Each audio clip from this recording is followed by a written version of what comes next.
Well, first of all, I suppose the starting point has got to be that as Freemasons, we certainly mourn the passing of our brother, His Royal Highness, the Prince Philip, Duke of Edinburgh, who was a subscribing member of the Navy Lodge for 68 years. And of course, in saying that, our thoughts are very much with Her Majesty the Queen and her family at this most difficult of times. That is something we're returning to a number of times this morning, is that regardless of titles and charitable work, we have to remember this is a family man, grandfather, yes. Husband, father. Indeed.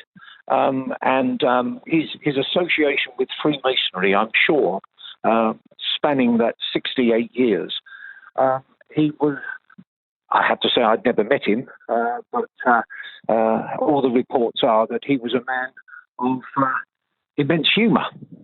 Yes. And certainly he had a huge amount of fun with his Freemasonry and would often pop into his lodge meeting at very short notice.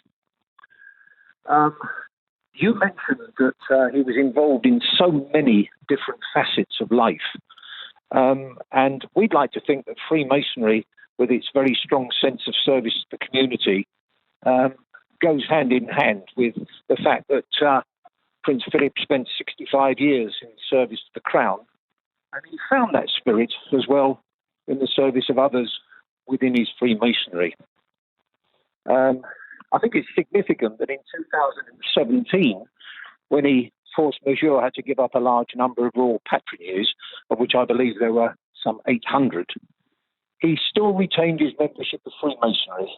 And whilst he couldn't visit us, perhaps as often as he might have done in the past, it certainly had a special place in his heart.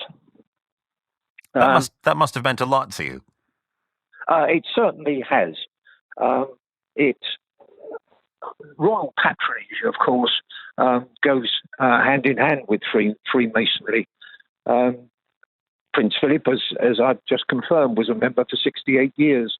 But our present Grand Master, His Royal Highness the Duke of Kent, has been our Grand Master for 54 years. So it certainly runs in the family. Prince Philip was a member of the Navy Lodge, and that has a number of no less than 4 monarchs as past members: King Edward VII, King Edward VIII, King George VI, and King George II of the Hellenes. Quite naturally, he was a member of the Navy Lodge, because that's where his heart lies. And it's also, I think, worthy of note that that particular lodge, the Navy Lodge, had numerous other luminaries as members. Sir Ernest Shackleton was a member. Robert Scott, who we probably know better as Scott of the Antarctic, and so many more. It is a great loss to the country. It's a great loss to lose any brother from Freemasonry, but it's a especially poignant thing that we've lost His Royal Highness Prince Philip. Mr. Chambers, what can you tell me about how the Freemasons will be marking this? Well, last night, a normal lodge meeting, and of course they're rather somewhat curtailed at the moment, for, along with so many other facets of life, were we able to meet, then what we traditionally do at 9 o'clock, by which time we are having a meal, we would actually raise a toast to our absent brethren.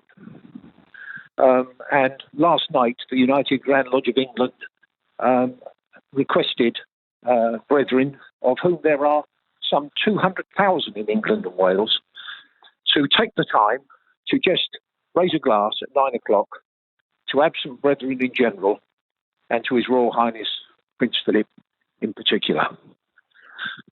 Once we are able to start meeting again, there will doubtless be many other tributes to him, both, up and down the length of the country, but specifically in Grand Lodge, which we hope will start being able to meet again in September.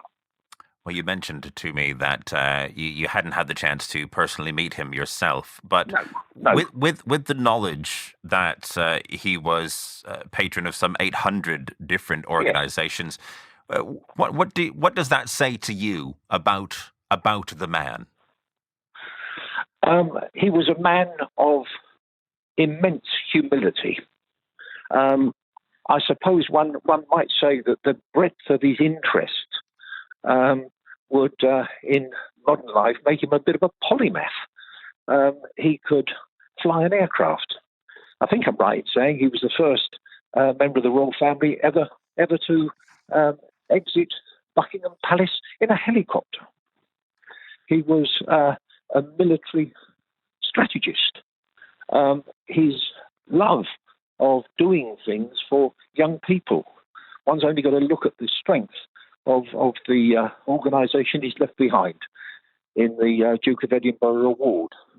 He touched so many people's lives for the better. And I think the outpourings that we're seeing today up down the country in various places where people are leaving floral tributes to him speaks volumes for how the man was viewed by the UK.